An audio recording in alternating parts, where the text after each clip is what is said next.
Hey, hello friends. Thank you for joining me again today. I am doing a quick, small for me, 16 by 20 inch painting of this Hello Creative Girl of Color. One of my favorite screen names, or whatever you call that, that name. Welcome. Thanks for joining me. Okay, so as you can see, a lot of green in the background. I've modified this photo so it's the same ratio, I believe, same ratio as my canvas here. A lot of green, that means I'm going to do red. But in this case, I usually start with wild and crazy complementary abstract shapes, right? Behind the image. With one exception. Generally speaking, I don't want any of these strong streaks going through the faces of, if there's a portrait involved, right? So there, that might be good enough. Typical photo, the sky is horribly washed out, white. Of course, I'm not going to do that. I'm going to do a blue sky. And that would be a good place for some yellow or yellow-orange marks. There we go. It's a nice mark. All right. I'm going to call that good enough. There's my beginning to this painting. You regulars understand what this is. It is the opposite of the finished image. Opposite color and opposite shapes. I'll go straight to some drawing now. And I think I'll draw in red, even though this is largely red. It's a dirty red. So I think I can afford to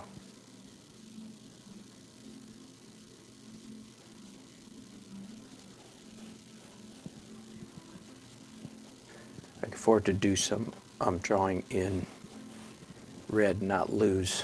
Those two won't get confused with each other.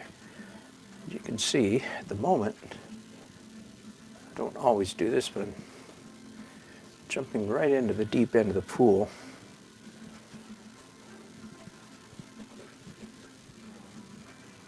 By drawing the bride and groom. Now, in this particular assignment, my client wants these 1, 2, 3 women to be identifiable.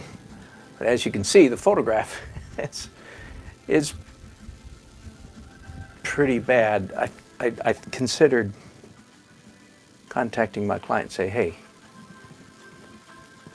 better image needed. But anyway, I didn't. So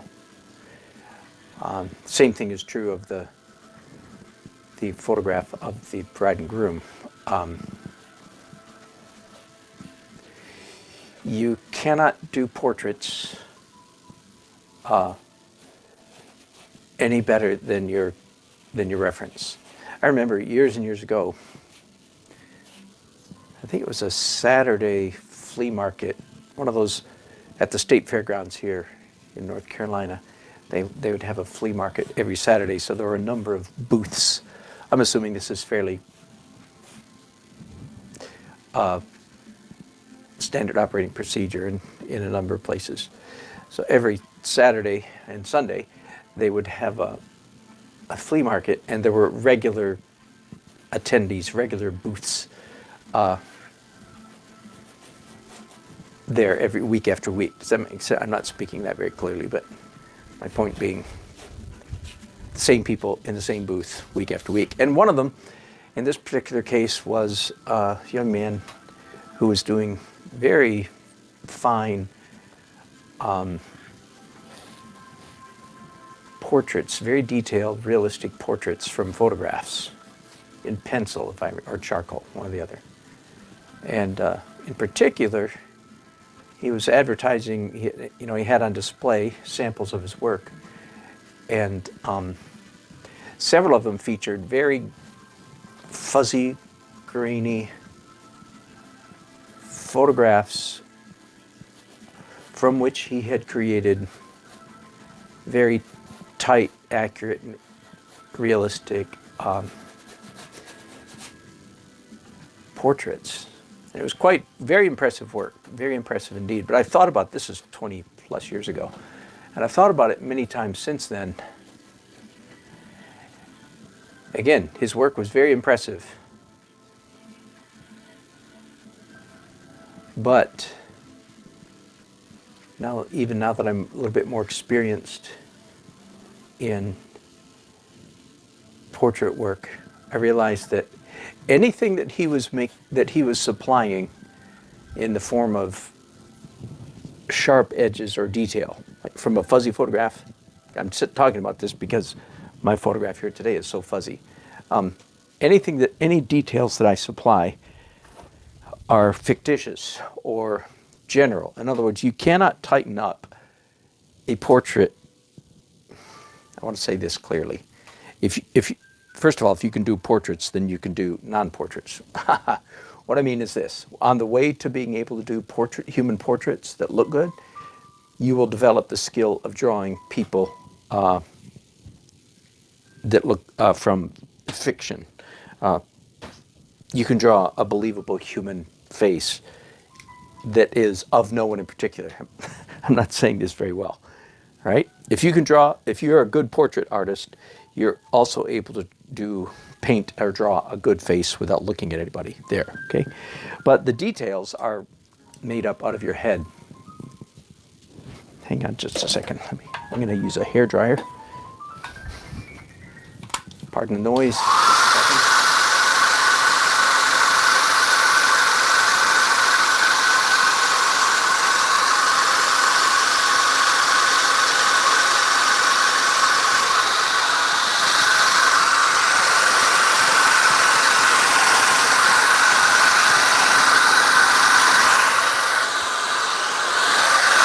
Good enough. Whew, sorry about that noise. Okay, my point that I'm trying to make is you can supply details to a fuzzy photograph, but they're coming out of your memory bank file cabinet, so to speak. This is what ordinary people look like. This is what average people look like. So the details that you're supplying aren't necessarily accurate to the particular person that you're trying to paint. I'm saying all this because this is the predicament that I face right here today.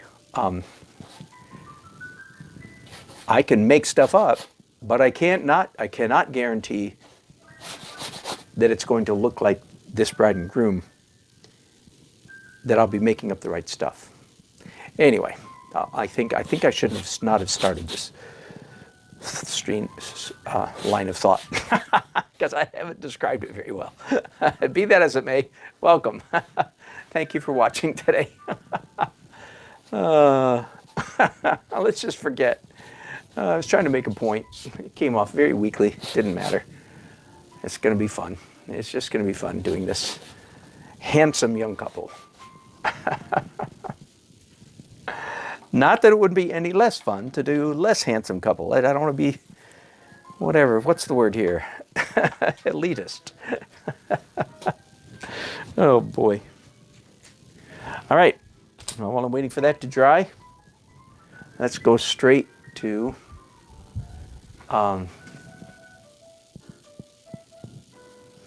drawing. And I have the same image on my backup phone here. I had no idea when Verizon refused to take this phone from me as trade-in a couple years ago, a year ago when I got my last phone, because it had a small crack on the back.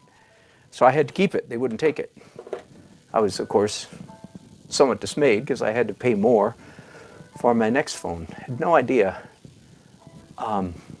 what a boon, to use a good old-fashioned word, that would end up being to me. Because as you know, I have used this backup phone extensively.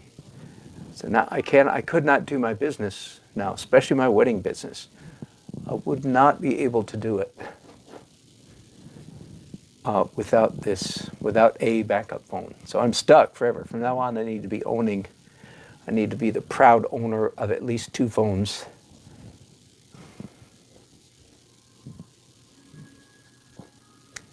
At any given time.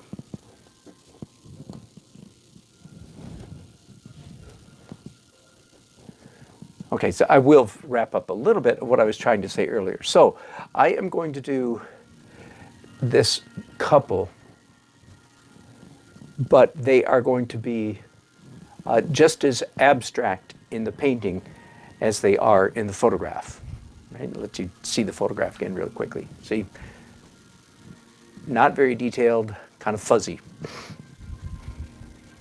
They're going to be just that abstract in my painting, not because they're fuzzy, however, but because I allow the natural painterly brush strokes to remain. So the trick will be to give the impression that I'm doing a good painting that doesn't have too much detail. And I want the viewers in the future not to look at my painting and go, oh, he was working from a fuzzy photograph, which I am. I don't want them to look at to have that response. I want them to say, oh, what a nice painterly painting. Get it?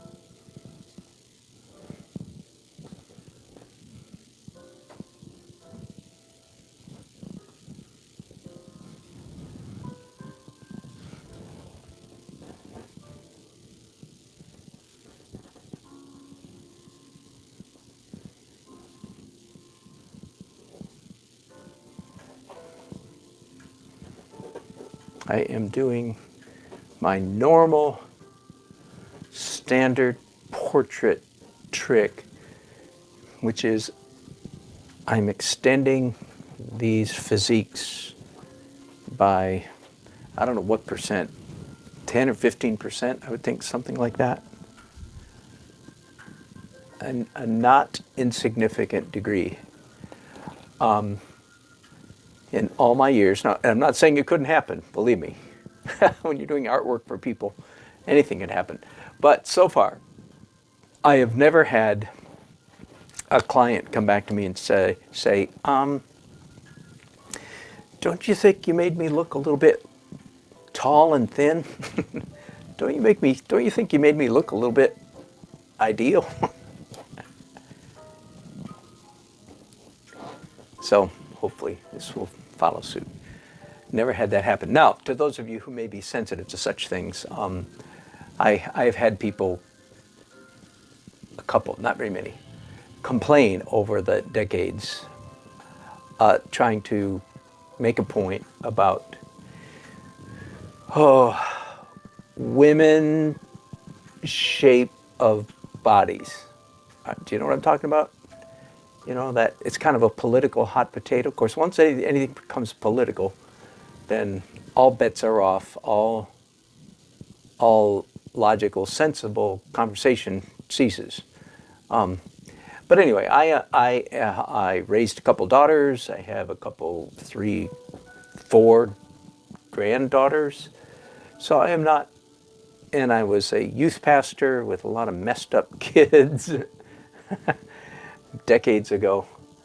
I'm not the kind of person, I don't think, that would be insensitive to the trials and travails of humanity, including feminine humanity.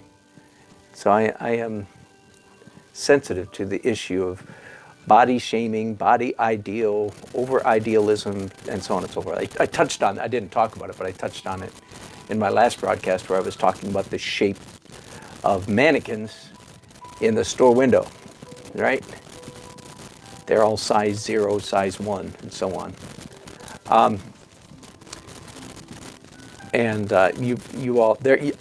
I know you can just do a Google search for Photoshop.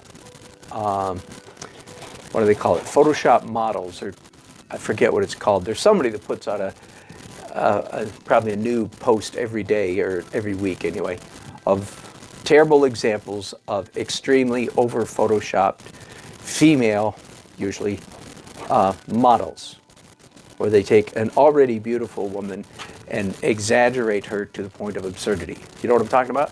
Okay. I do believe that that's a problem.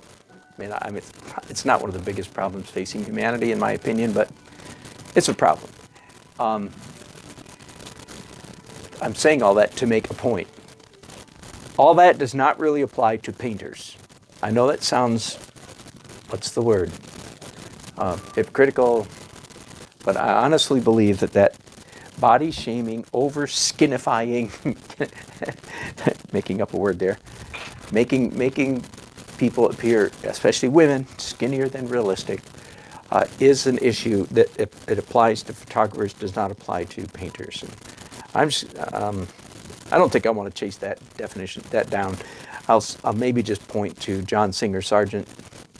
He had one painting in particular that is literally famous or infamous for being exaggeratedly heroic. It's a famous woman painting. I forget, some of you could just look it up. John Singer Sargent, tall woman or something like that. You will find this because it's been discussed a lot. And she's like 11 heads tall. For those of you who understand that kind of, if you're an artist, you understand what that means. She's basically 11 heads tall. And it's considered one of his best, not one of his worst paintings, in case you're wondering. But it has been discussed not a little bit over the years.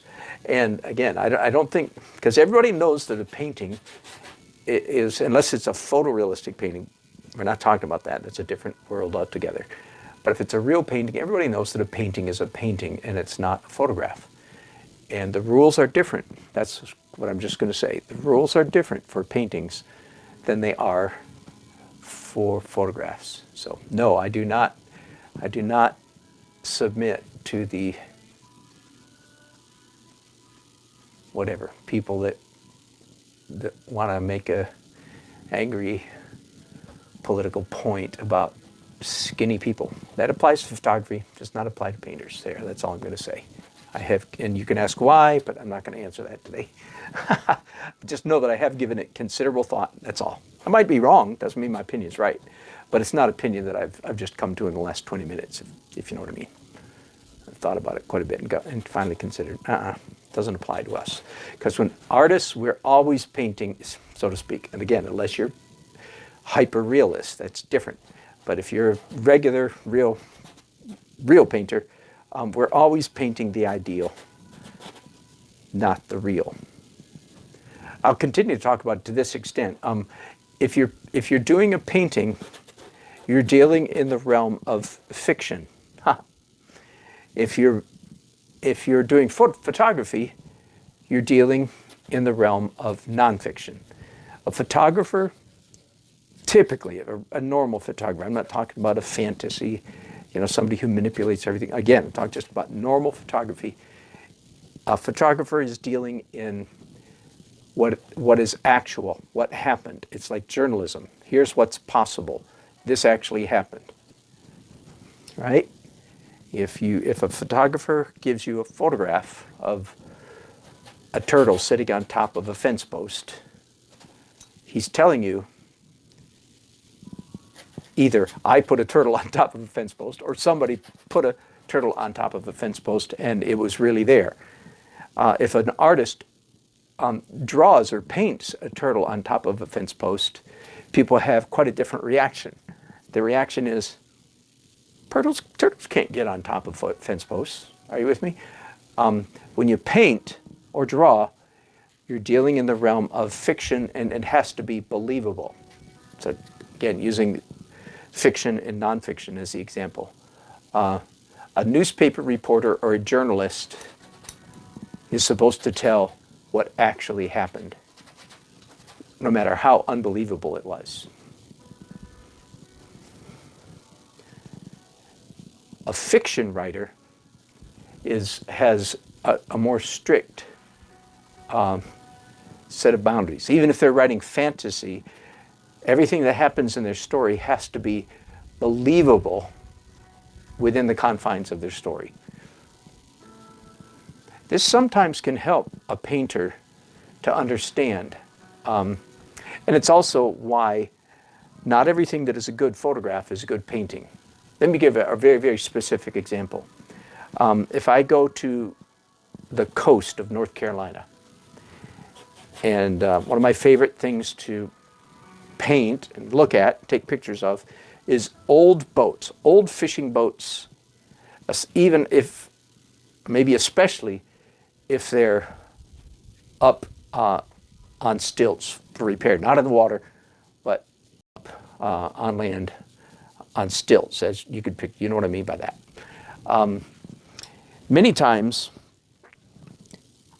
if you look really close at the metal hull of an old boat, it's covered with barnacles and rust and all kinds of stuff that I don't even know what it is.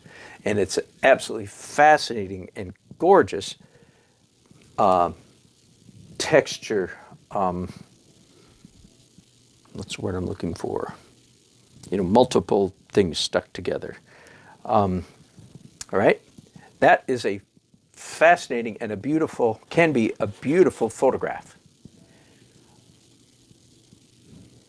Because it's what actually is there on the hull of this old boat.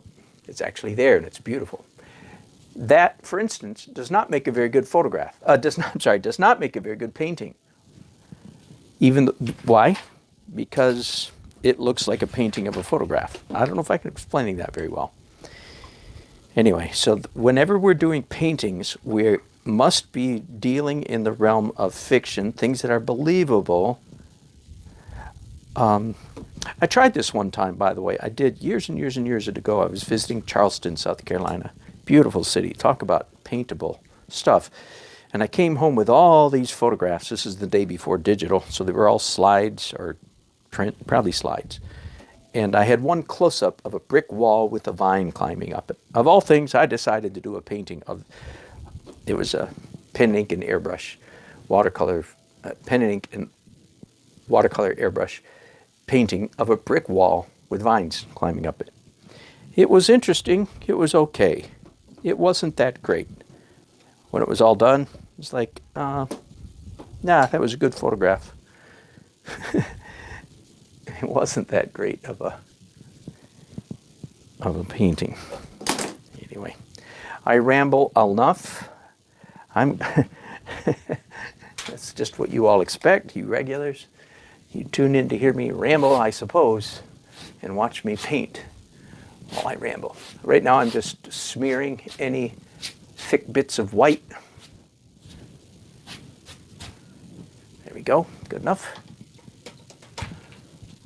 I think I can go right on ahead then to my next glaze. I'm going to do some blue up here in the sky. It's too intense, of course. Not to worry. And this guy's wearing a blue suit. Did you catch that? There's a blue suit right there. And shade down here. By the way, I really like my technique, this, whatever you call it, this layers of acrylic and oil on top. I love this technique when it comes to painting white things, any white thing, including a bride's white dress, not a white bride's dress. Any colored woman with a white dress. Because Well, the simple, quick question is, how do you paint something white? When I start doing my how-to art class lessons, this is going to be one of the lessons at some point, early or late, I don't know which. I'm going to talk about how do you paint white things. And the one sentence answer to that question is by not painting it white. That is a very common mistake for beginners and students to make. They are painting a white object, so they bust out the white paint. No, big mistake. What color do you paint it? The answer is every color under the rainbow. And at the very last step, or last two steps perhaps, you bust out the white paint.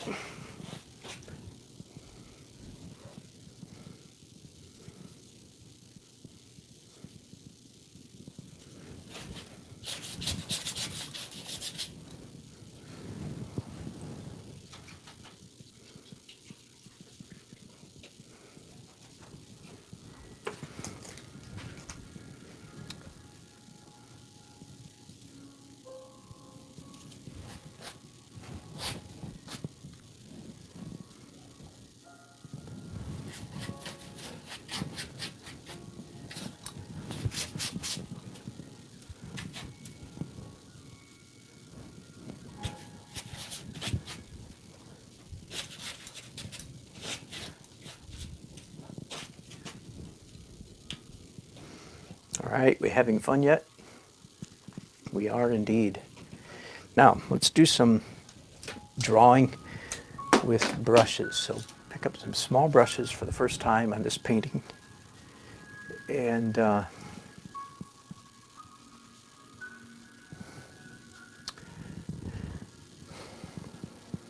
normally I would want to keep even these lines somewhat colorful, but this painting is so small I don't feel the freedom to do that, so I'm going to be using rather neutral tones.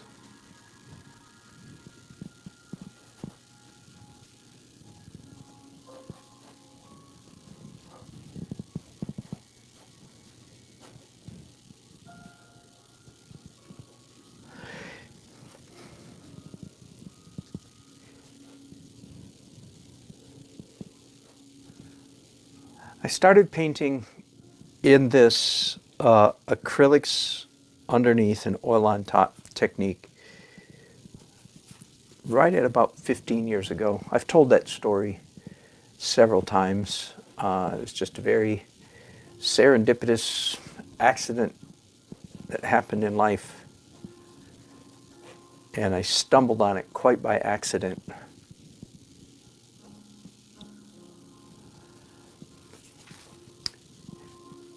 I did not, by any means,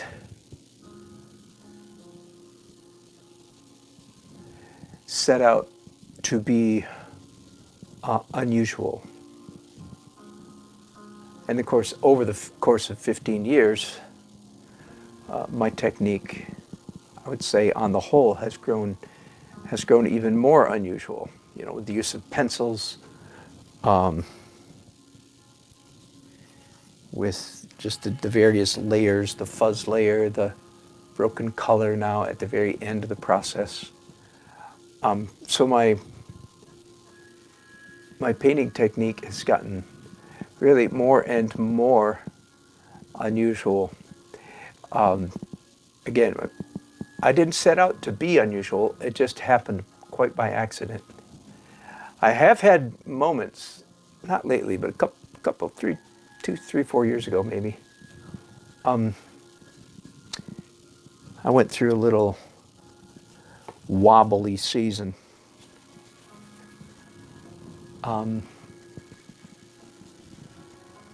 In particular, where I did not get accepted into some competitions and some shows or plein air events. And I certainly can't prove this, but I've very much wondered if my technique was just, now maybe that the paintings I sent them, it's very likely that I wasn't as good as I thought I was. It's very possible. Very possible that I just wasn't good enough. But I seriously wondered if I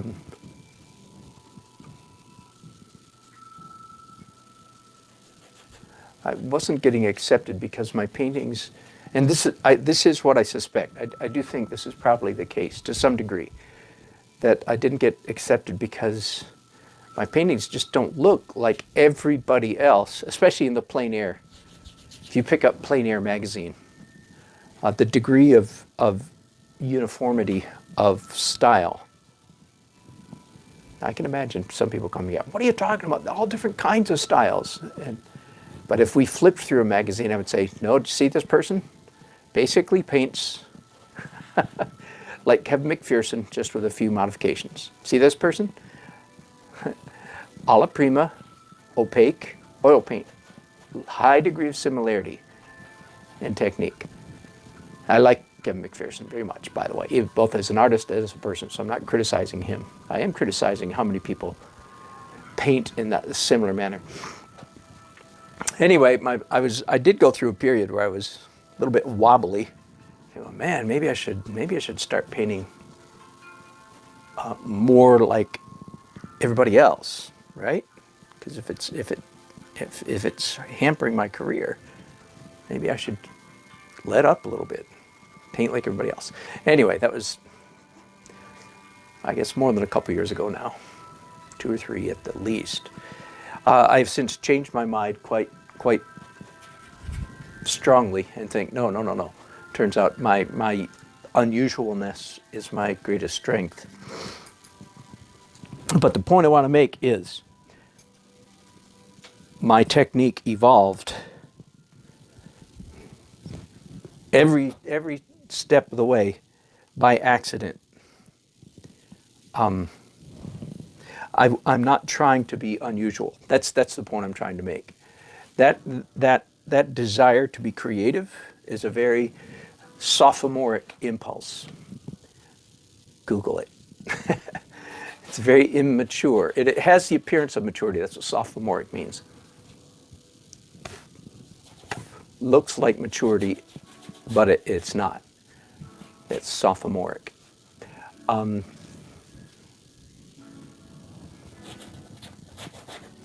That desire to try to appear or to be unique. Don't. You are certainly more than welcome to, in fact, I think you should, receive some influence from watching me. But you can't be me. You just take as much Dan Nelson as you want, as you can handle. I have people all the time say, well, I tried your technique, and some say it worked great, I want to try it again. Some say it didn't work so great, and so on and so forth. And I salute that. I do the same thing. I look at other people's work and occasionally say, I want to try one. I mean, the last time I did that was just a few months ago, where I did a painting in Ocracoke in the technique, perhaps a lousy imitation of the Cape Cod school of painting. So nothing wrong with trying things, but I just want to say that everybody's unique, and your journey is your journey, and it is going to be unique. Don't even try too hard to be like anybody else. Be influenced by them. Give it a whirl, so to speak. But after giving it a whirl, come back to your true center. So that's what I think. Did I know this a couple years ago? Yeah, I did. That's why my wobble season didn't last very long. Maybe a day or 2. So it was not a long season of anguish. It was done away with pretty quickly. Right now I'm using a little bit unusual.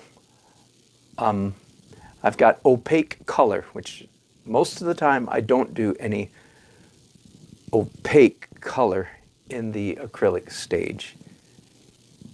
It's either white or transparent color. And here I am using opaque color, just a kind of a shorthand, quicken up the process method of getting the painting done.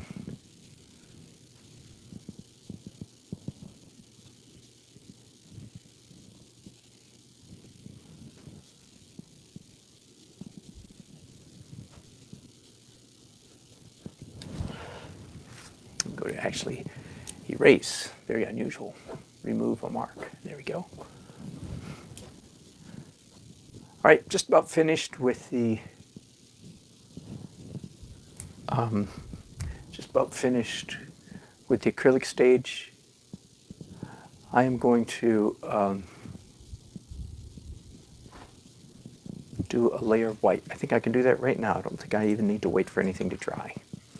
A layer of white, then we're going to take a little break while I switch to oils. Yahoo, that was quick, wasn't it?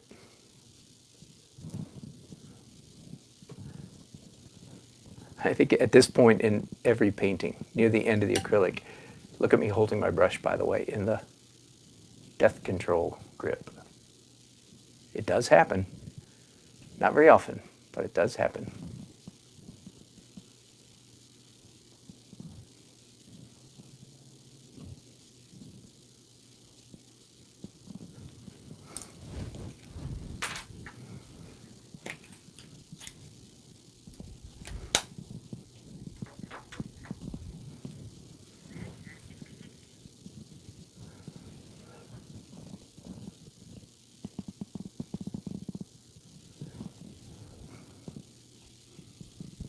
Testing, 1, 2, 3.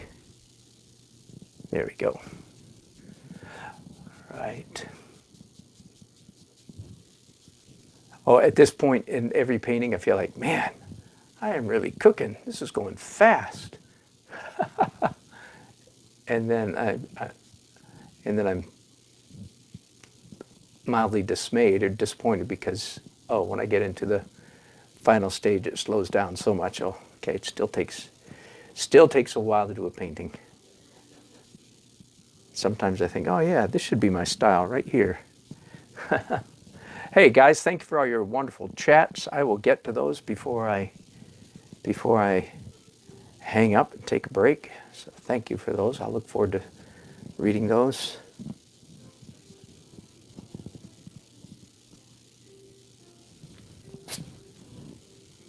That was a nice mark.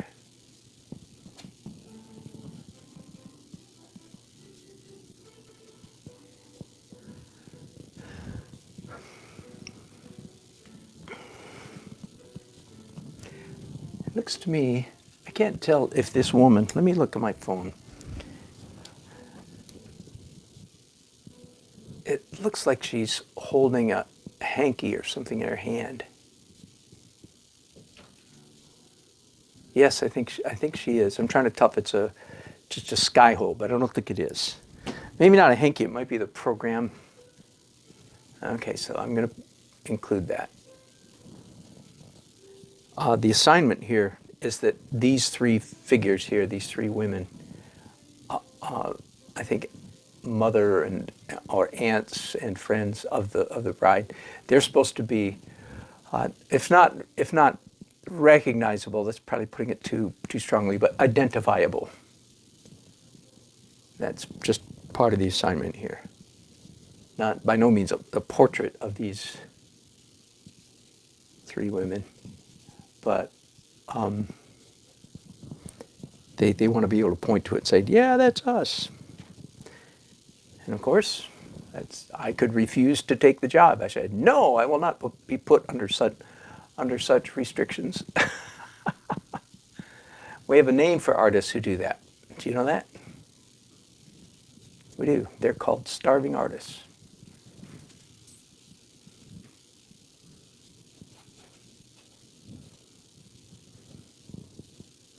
I understand. I've heard. I think it's probably a apocryphal story. That is, it may be true, but it may not.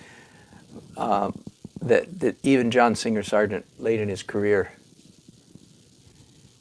he quit doing, or to a large extent perhaps, quit doing portraits because he just got sick of dealing with people. Imagine being the best painter in American history, in my opinion, and people fussing and complaining about his portraits. That is just, I wish we had a list of all the people that did that. Somebody should do that. Somebody getting their PhD should publish the names of all the clients who complained about their John Singer Sargent portrait, just so that we can laugh at them. And so that some of us artists can have those names on file and send them to some. Oh, no, I guess that wouldn't work, would it? We have a name for artists who get snarky like that. Yeah, you guessed it.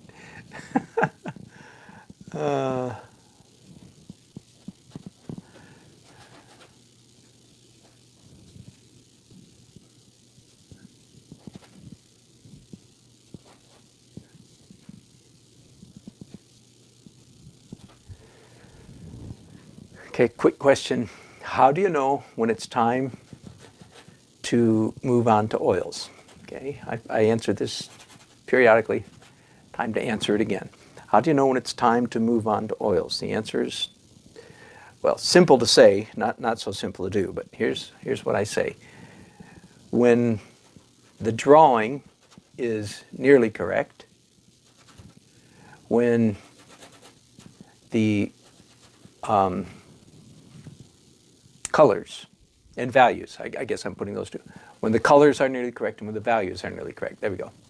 That's how I usually say it. When the drawing is almost right, when the colors are almost right, and when the values are almost right. That's when you're free then to move on to oils. Well, that's a big help, isn't it? Because what does the word almost mean, right?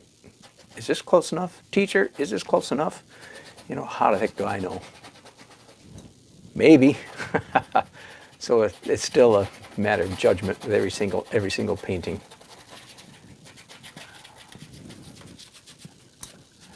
But that's what I'm aiming for anyway. I could add to that, maybe it would be a good idea to say, maybe even more important to say, when the drawing is nearly correct, when the color is nearly correct, when the values are nearly correct, or overarching all of those, when the composition is nearly correct. All right? And I'm saying that now because while I was doing this light here a minute ago, I was keenly aware of that issue, of the overall composition of this painting. Okay, now a quick review about what is composition, right? You've all heard the word. You might not have heard it defined really well. And by this, I mean the design, left, right, up, down, balance, graphic composition of a painting. Because some people might use the word composition to refer to all the elements, line, shape, color, design, value, texture, and so on and so forth. No, I'm talking about just the one of those, the composition or the design, okay? So what is a good design? And I talk about this so often, but I'll repeat some of it here because it's very much in my mind right now at this moment. Design refers to the major light and dark zones of a painting. Dang, I wish somebody had taught me that 40 years ago, 50 years ago. I would have learned it. I would have internalized it. I would have been a better artist for 50 years. Anyway, let me repeat that. Composition. It relates to values, and it relates to the major light and dark areas, zones, not the little stuff, but only the big stuff. Okay, so just stopping right there for a moment. What composition? Yeah, what composition does this painting have right now? Or can you point to the major light and dark zones? And the answer is not almost. Okay, here's the main thing I'm seeing. There's a light shaft from here. Do you see this? Right there. And there's light up here too. So are they connected? No, not really. In other words, I'm calling this isthmus of midtone right here is just wide enough to separate those two. That means it's a good possibility that if I will bridge that isthmus and make some light come down here and some of this light come out so that these two connect, there's a good possibility that that will make this a better composition. Not a guarantee, but a good possibility. Okay, let me finish the definition of composition. Well, one definition, this is just one. Major light and dark areas in which either the dark or the light areas can be described with one word. It doesn't have to be both light and dark areas. In fact, that's rarely the case. Just either the light or the dark areas can be described essentially with one word. Okay? So what I'm seeing right now is I have a cornucopia or a fish hook. I'm thinking here of Maui, the Pixar movie Maui, his fish hook, or an arc or a curve or a capital U or a whatever. See this shape right here. Now to do that, I'm asserting that the groom's rather substantial dark area is not quite enough to break that. In fact, saying that, then you see me cheating here. I'm not cheating, I'm actually making it work. I'm re-accentuating the light hitting his jacket. Let me point to you here. See this light right there? That trapezoid, triangle, manta ray on its side shape. My drawing students know exactly what I just did right there. So I'm making that light, and I'm making sure that his vest appears light. Why? Because I want the light to continue. Why?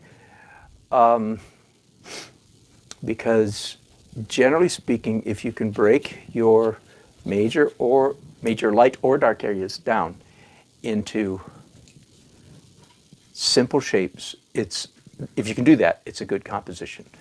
So when I was adding this light, all of a sudden, and you can see where I got that from the photograph, right? Very light right there, and here, and here, and here.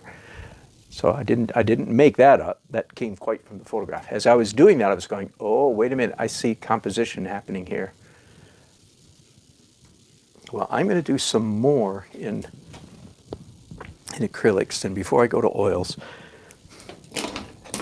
partly just because this is what I'm talking about at the moment. So let's mix up some bluish something. Oh. Okay, and it's too dark. So now I'm doing the dark areas in contrast to the lightness that I just pointed out a minute ago.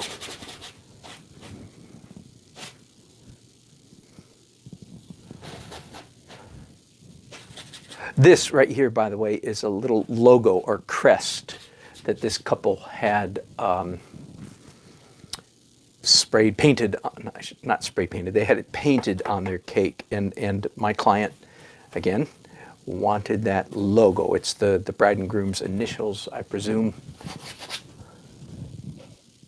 And they wanted that little crest or logo included in the painting. And again, that's their prerogative. I could refuse. I could say, that's corny. I don't want to do that. That's stupid. Who would want to do that? That's a bad idea, right? I have the right to do that. And again, right? You hear what's coming. We have a name for artists who are all uppity and arrogant and, and stubborn, right? Right. Those are called starving artists. That's right. I don't want to be one of those. I really don't. And it is my the fact that people pay me to do artwork, that gives me great freedom, of course, to do artwork. Okay, so now, do you see I've darkened this area and that area.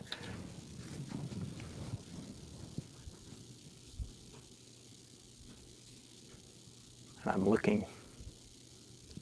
Right now, I could call the dark area a diagonal. Like that, no, because it goes over here, big over here too. If I made the groom darker now, he would be a bridge between that and that. Okay, I'm gonna do a little bit of white. I almost always finish the acrylic stage with white. I won't even get into the reasons for that right now, but just be that as it may. But I do like that this goes darker. I like what I've done there. That was a good accident. That was a good choice. Now the bride's dress definitely needs to be lighter down here. And this needs to be lighter, and this needs to be lighter. Whether I am achieving really what I wanted as far as one shape identifiable. See, I broke these two light areas again with that last dark mark that I made.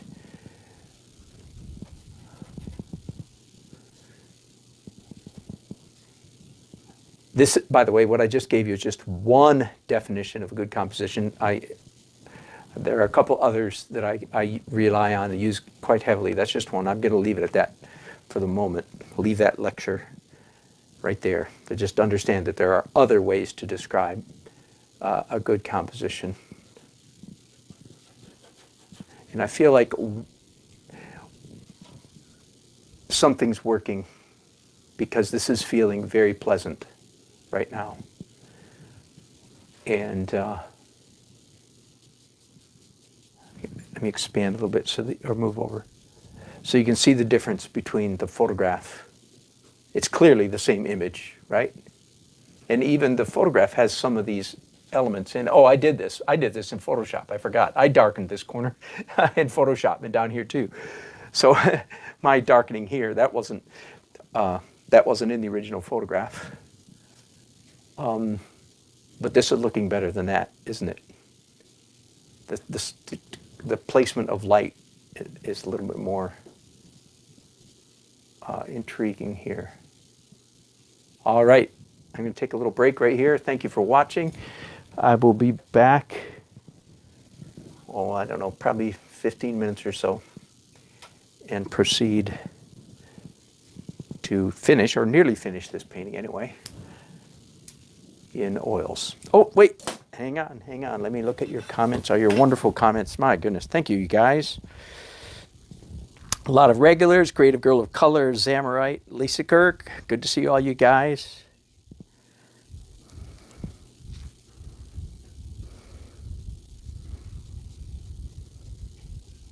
Hey, Janie Johnson.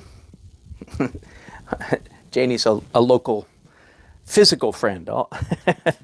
Most of you guys are virtual friends. Janie's a real in-person friend. Good to see you, Janie. Zamorite asks a good question. In my opinion, what's the most difficult thing to draw or paint? No question at all. In my opinion, the answer is the human face, a portrait in particular. The second most difficult thing to paint or draw, is a human figure. Good question. I have a very firm answer to those questions. Is the same black paint as... Michael McEwen asks a question. Oh, wait, I skipped one. Let's go back to Lisa Kirk. No, I'm sorry, I skipped over several. Zamorite asks. Zamorite, very good, very good. Yeah, she's saying, she took my verbiage was fiction versus nonfiction. She changes it to metaphorical versus literal. Very good, thank you. Excellent verbiage, I like that. Yes. So what does a good photograph need to include to be a good painting? Rules of composition, and in that case, it's the same rules of composition, but the subject matter can be something peculiar, I guess, in a word. That's what I'm saying. Whereas in a painting, You can't get away with peculiarness. Let me give a quick example. Sometimes when the sun is setting, something will happen in the atmosphere and the clouds, and the things on the ground will take on a very unusual color. Just imagine this with me, sunrise, sunset. And a photographer can snap a picture and say, this is what it looked like, it was amazing. That's fair.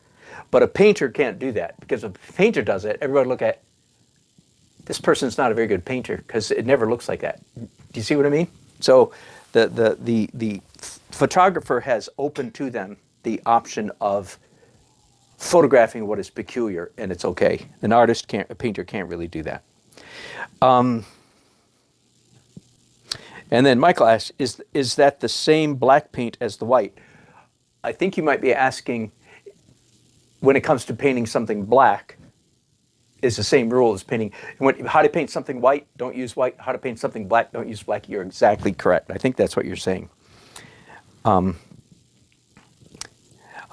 Lobes. Hey, Donna. Another one of my physical friends, local friends. Do I use water-soluble oils? I have used them. And if I ever ran into trouble with the fumes from oil paint, I would switch to water-soluble oils in a heartbeat. I did a demonstration for Jerry's Artorama.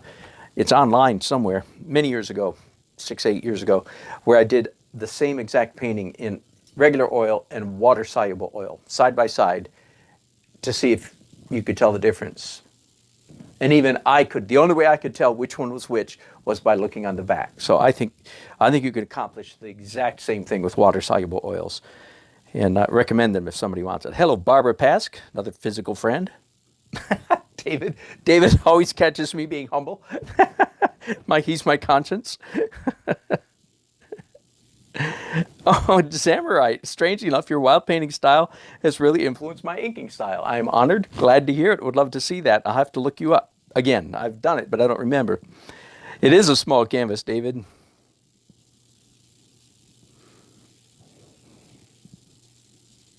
The last man is the same size as the groom. Very good point. You're talking about this man, I bet, aren't you, David? Good point. Good point. I'll have to make sure that he doesn't appear to be competing visually. Thank you, David. That's a good observation. All right, I'm going to take a quick break and be back in just a few minutes. Thank you guys for all your great comments. And like I say, be back in a little bit. Bye-bye.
All right, sorry about that. Woo! That's just plain old lack of professionalism there.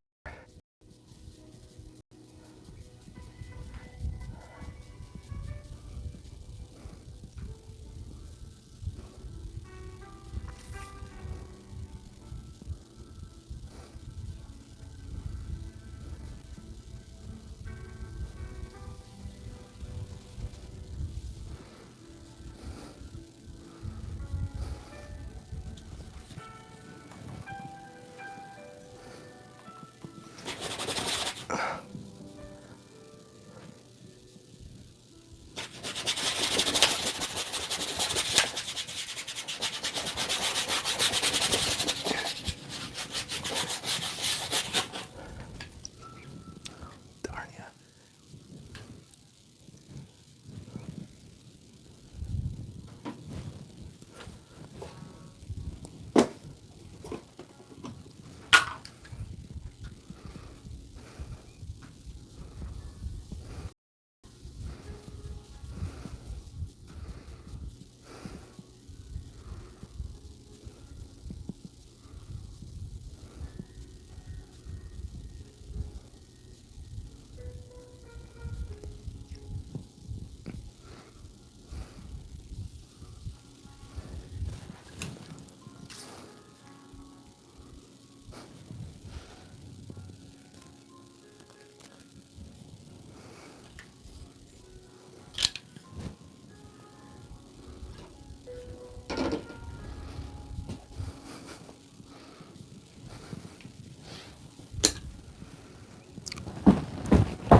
Okay, this is embarrassing. Am I on yet? Yeah. Okay, so I have been happily talking to you guys, painting away for the last hour, happily chatting, dispensing all kinds of wisdom and entertainment. And then when I went to turn my camera off, I discovered that I was not broadcasting. Lord help me. So, I have no viewers, which is how many I deserve. And I'm right at the point where I'm going to take a break and manipulate, work these two faces in on my backup camera. That's what I was saying. So, break time again. Sorry about that. Oh, that is embarrassing and frustrating because I was really enjoying talking to you guys, but it turns out I was talking to myself. Okay, back in a little bit. All right, welcome back. I am sorry for my multiple snafus this evening. Not the least of which I'm pretty embarrassed about the renderings I did. Those indeed look like two fine human beings. Unfortunately, they don't look terribly much like these human beings. So I'm embarrassed to have done that live in front of everybody. But on the other hand, at least I have a process for catching my mistakes and fixing them. In fact, I do know that this is true, that I've gotten pretty cavalier and careless about my first attempt at capturing a face because I know I'm going to have this to fall back on. Now, normally I don't have, when I'm out in the field, I don't have a printer behind me. That's just a little added benefit. And also it lets you see my process. So let me zoom in here so you can see this page right here. What I did is, first of all, I took a photograph of this painting. That's what you see here, now covered with notes. And I in an app, I put them right next to each other. Then in my photo editing app in my phone, I flop them. So here we have a mirror image of this. It is the mirror image even though I could see my mistakes here, I can see them much better here. Why? Because I'm already used to seeing this error, but when I flip it backwards, all the mistakes scream out at me very loudly. Does that make sense? And of course I did the same thing with the groom. So the first thing I do, in this case with a big fat Sharpie marker, is I just number 1, 2, 3, 4, 5, 6, 7, 8, 9, 10 corrections, and then I transfer these notes to this sketch, and I'm going to go from this to the painting. So let's get started. It's pretty routine. First thing, the angle of the nose. Bottom of the nose, not right. Let's get that right. Number 1. Number 2, this eye is too high up, so I'm lowering both eyes. Okay, number 2. Now I'm going to have to paint already because otherwise I won't be able to discern what are my mistakes and what are my corrections. Okay, so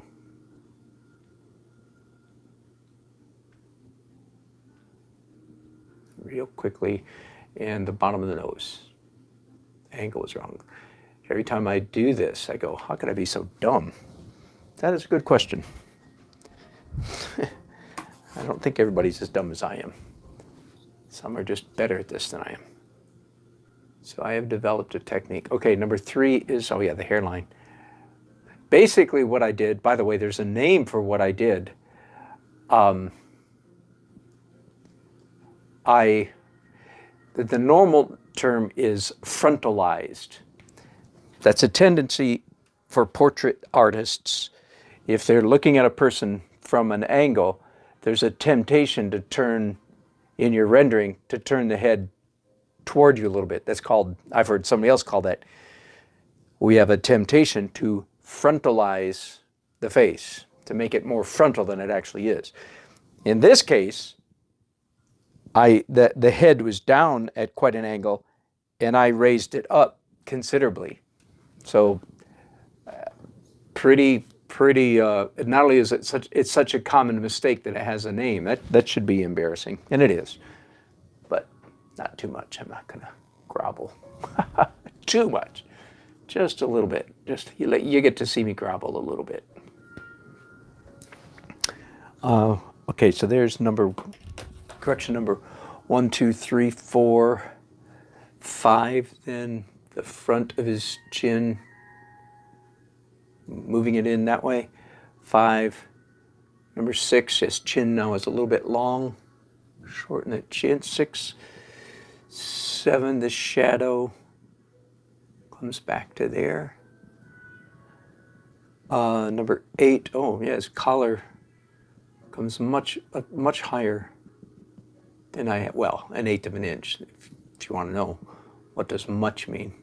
But on a portrait this size, it's quite a bit. You follow me?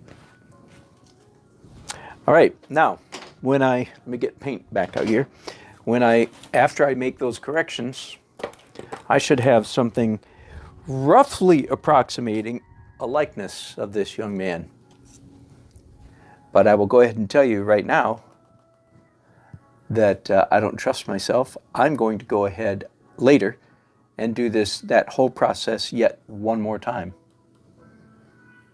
And that's pretty typical for me. I do that typically twice. Not usually more than twice, but usually twice.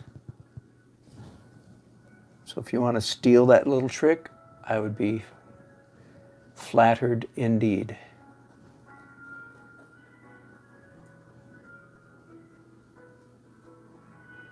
That's using technology to do what in the older days we did with a mirror. Now we get to do it a little more easily with the technology of our phones. Get it? So that's what I'm going to be doing now for the next couple of minutes. And one good news is it really doesn't take that long. I'm not going to be doing this, for 40 minutes or anything like that. I'll have all of these corrections or modifications I should call them. I'll have all of these modifications done probably within 10 minutes. And I think that's part of the reason why I've gotten lazy. I've drawn this comparison several times. It's sort of like in the realm of writing literature or journalism. The person who's responsible for drafting the first rough version has the bigger job. The person, the editor, quote unquote, who's able to come back and make modifications to the first person's rough draft has a much easier go of it. Modifying something is easier than creating something.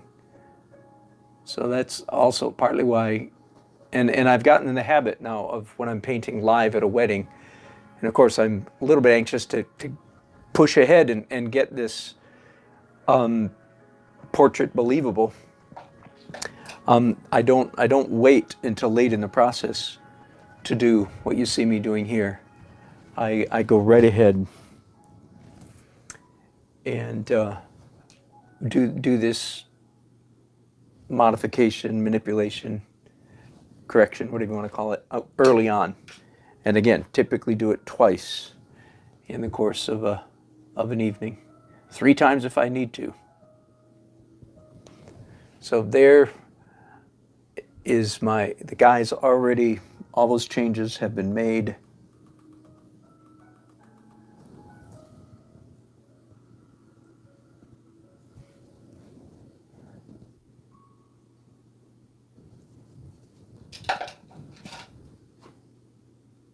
I'm going to blur out some of the contrast that's happening here on his mouth. Okay, one more quick fix.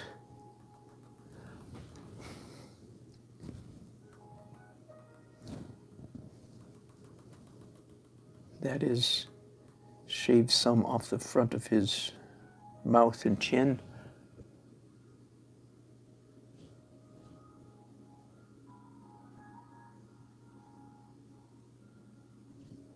And off the top of his nose, actually.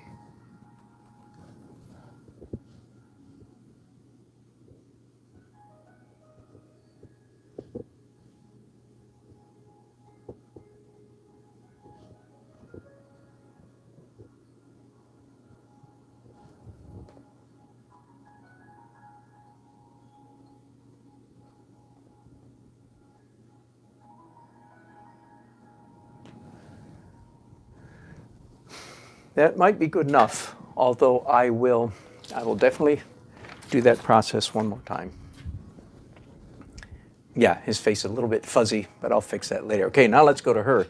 If I did a bad job on him, I did an absolutely horrendous job on her. Quite embarrassing. But I'm sort of exaggerating slightly. It is embarrassing, except that I know how to fix it. I have a process, and as I said, I think that's actually part of the reason why I've gotten rather cavalier about my first go-round. I certainly wish I was better at capturing a likeness more quickly. I certainly do wish I was better, but the way to get better is to do it more often, and that just means doing it more. That means lifestyle change for me. If I become a full-time portrait painter, I'll be practicing more, won't I? In the meantime, I'm just a part-time portrait painter, so I practice somewhat.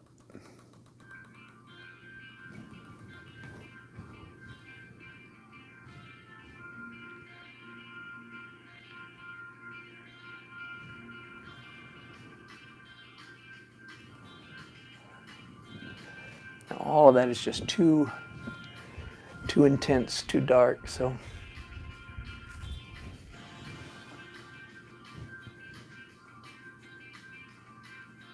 too sharp. Just fuzz it up a little bit. There we go. That's better. Okay, number 1 and number 2 are taken care of. Number 3, her nose, I believe, needs to come up slightly. about a 32nd of an inch, or 64th of an inch if anybody's counting. That's a pretty small amount, but again, on a face this size, that's a noticeable amount. Okay, nose up. Number 3, number 4, chin up. Chin is a little bit too long. So I'm going to make the change first with a pencil. And come back and paint that adjustment.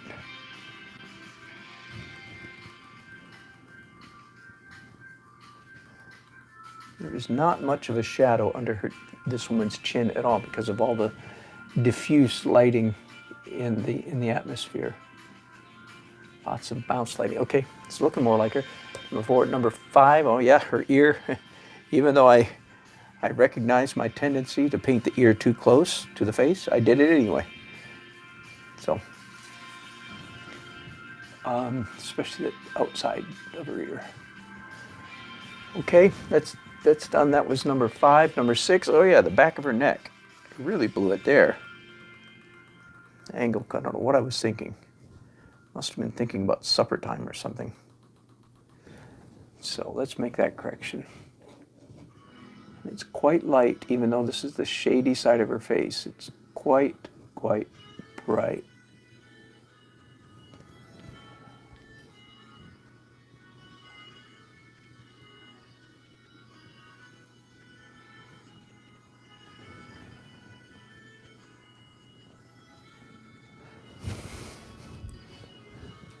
Once again, I'm actually going to use a pencil as a shading tool.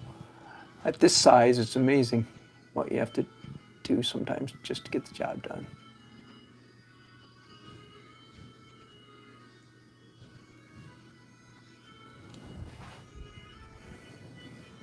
All right, now to me, that looks quite a bit more like her. I'll put down the picture of him. Let me put it back. I want to work on him again just for a minute.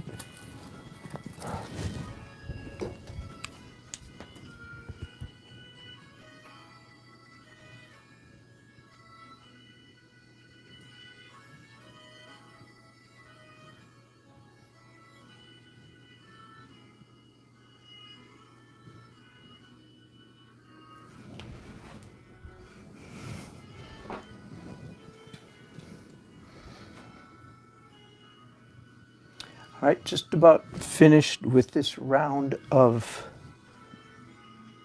corrections.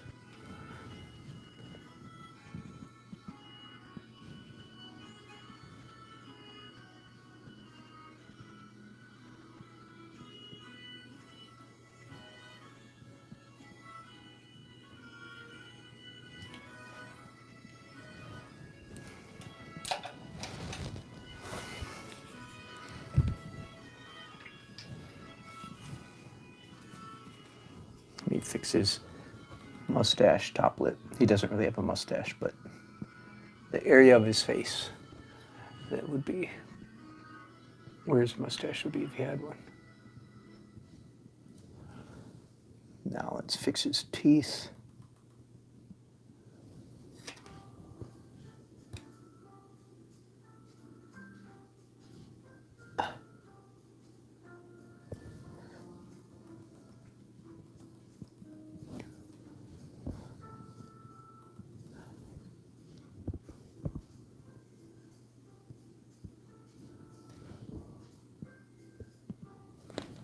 Oh, phooey.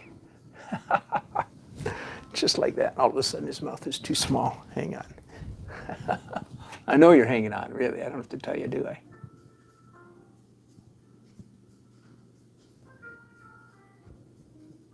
If anybody asks, no, doing micro portraits is for the birds. All right, another break time. So I'm going to do exactly what I did last time. And it'll take me longer to take the picture and modify it, you know, in my phone than it will for me to make the changes to the paintings probably. But here again, so here's how it works. I take a picture of the man. Boom. A picture of the bride. Boom. And then I go to an art app. Am I on the screen? There we go. Photo collage.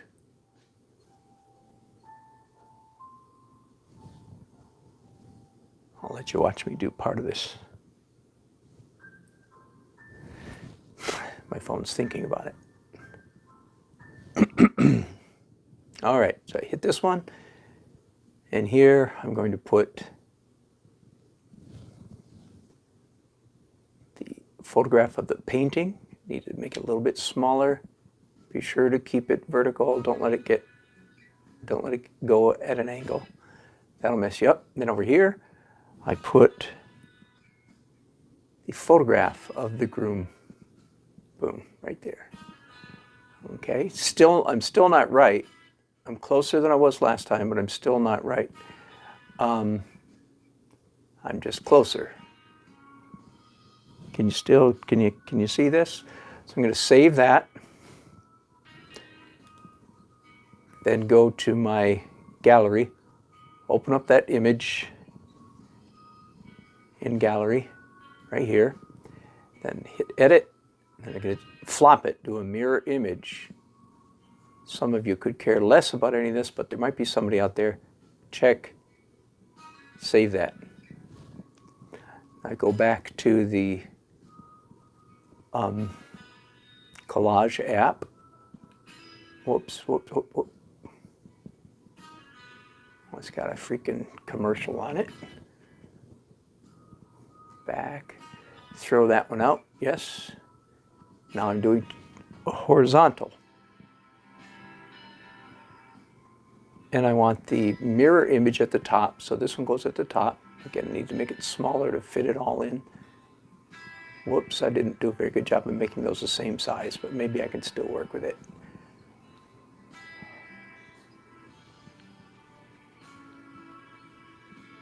See what I've done? Now, typically at a wedding, when I'm out in the field, this is what I have to work with. Let me find it, open it in the gallery then. Throw out that and that, delete.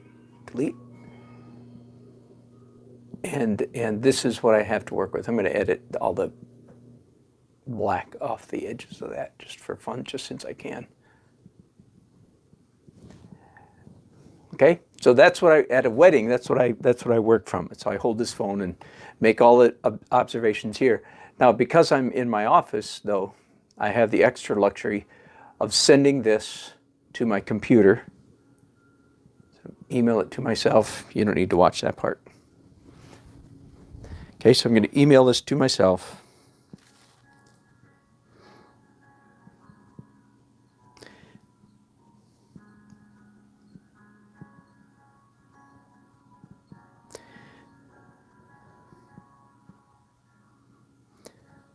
Groom 2, call it Groom 2, sending it to my computer, and so on. Does that make sense? So I'll do the same exact thing I did a little while ago. It'll take me longer to open this in Photoshop and make marks on it than it will to make corrections. My guess is by the time I finish it the second time, I will have a very good likeness of them finished, and then I'll branch out. But I do believe it's getting supper time, and my wife has just arrived home, heard the car door close a minute ago, and so I'm going to end this broadcast here. I might show you the rest of this painting. I may not. I'm not sure. That'll be tomorrow. Thank you so much for your time and attention and your fun. Let me look at your chat before I go. Oh,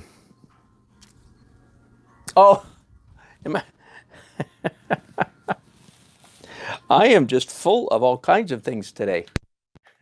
No sound again, so you guys are watching in silence. This is a record setter, I believe. Now, I don't know why we don't have sound now. That is a mystery. Be that as it may, you few of you that are watching, thank you. Appreciate it. Talk to you soon. Bye-bye.